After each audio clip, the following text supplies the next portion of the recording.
lectores de Perú Político. Bienvenidos a la crónica semanal del 20 al 26 de febrero de 2008. Esta semana discutiremos los conflictos sociales que emergen una vez más al interior del país. Las protestas son parte constante de nuestra vida política como país, y en cierta medida expresión natural en toda democracia. Sin embargo, cuando la insatisfacción social se transforma en violencia, es señal de alarma a la estabilidad y prosperidad del país. El pasado lunes, la Junta Nacional de Usuarios de los Distritos de Riego declaró un paro que estuvo marcado por la violencia.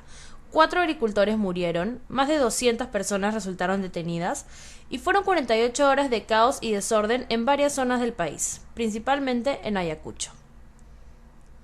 Los 4 decesos llevaron a la bancada nacionalista a exigir una inmediata investigación y la renuncia del ministro del Interior, Luis Alba Castro, porque según ellos no corresponde usar armas de fuego para controlar a los manifestantes. Similares disturbios ocurrieron en Huaral y en la carretera Santa-Huaraz, donde hubo 33 detenidos, así como en Chimbote.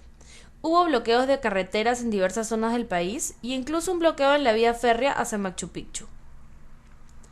Además, en medio de la anarquía, siempre hay quienes toman ventaja y las autoridades municipales establecieron que en Caraz los manifestantes no eran en realidad agricultores, sino delincuentes infiltrados que sacaron las tiendas y atacaron algunas viviendas de la ciudad. El desencadenamiento de la violencia tras el paro campesino demuestra, una vez más, que la violencia contrarrestada con violencia solo da como resultado un escalamiento de la misma y consecuencias trágicas. Los pobladores de Quinua que fallecieron en el enfrentamiento del martes cayeron abatidos por disparos policiales durante el disturbio. A pesar de ello, la policía volvió a usar armas para tratar de repeler la violencia en la protesta donde participaron unos 8.000 ayacuchanos que reclamaban para que se investigara la muerte de los manifestantes. La marcha se desarrollaba con tranquilidad, pero a las 11 de la mañana, un incendio en un puesto comercial dio pie a reclamos seguidos por un desbande generalizado que hizo que la policía usara nuevamente sus escopetas de perdigones y bombas lacrimógenas. Como consecuencia de todo este disturbio, por lo menos 79 personas resultaron heridas.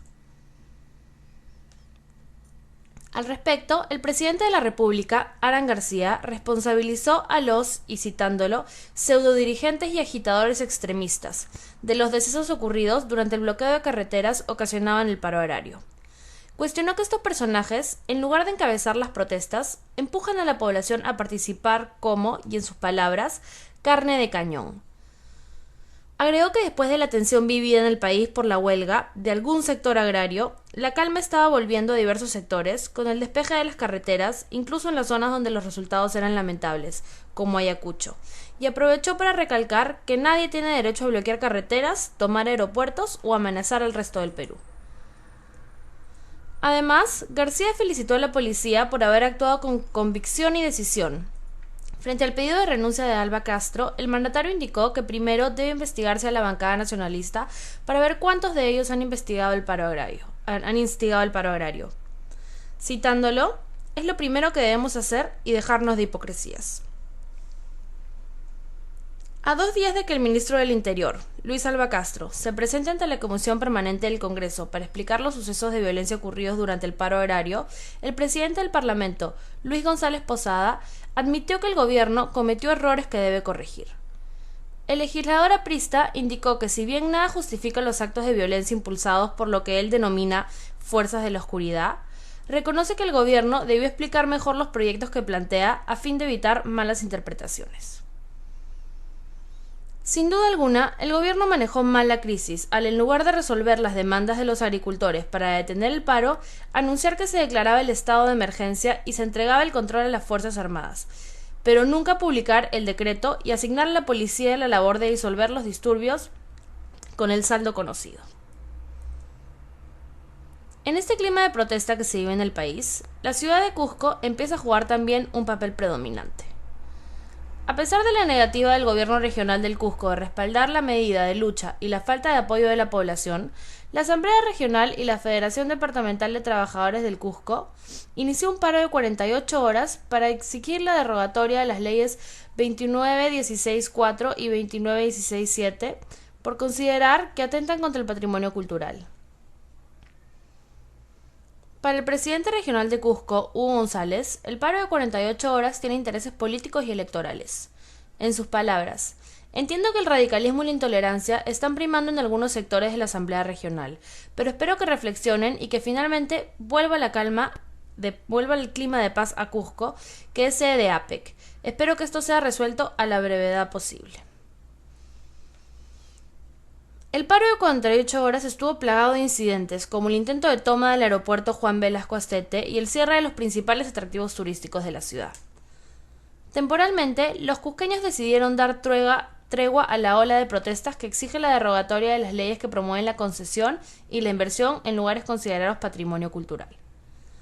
Sin embargo, la tranquilidad amenaza con ser pasajera, ya que un nuevo paro de 72 horas ha sido programado por la Asamblea Regional.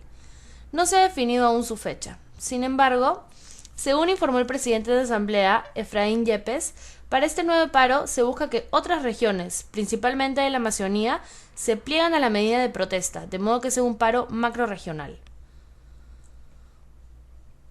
Si bien la libertad de expresión es condición de toda democracia, la sociedad civil del Perú debe pensar en el bien de su país si queremos progresar todos unidos. La violencia, el bloqueo de carreteras, ataques contra aeropuertos, entre otros, solo ahuyentan al turismo que tanto nos apoya y a la inversión que nos hace crecer y a la estabilidad necesaria para que todos los peruanos se realicen. La sociedad civil debe tener la fuerza suficiente para oponerse a líderes dispuestos a causar disturbios nacionales por intereses personales, pero para que esto sea posible, el gobierno central debe saber escuchar y atender los pedidos de sus ciudadanos. Solo el pacto entre el gobierno y la sociedad nos permitirán llegar a puntos medios que protejan la estabilidad de un Perú que tanto la necesita para salir adelante. Esto ha sido todo por hoy. Muchas gracias por su atención. Les habló Mariana Costa de Perú Político.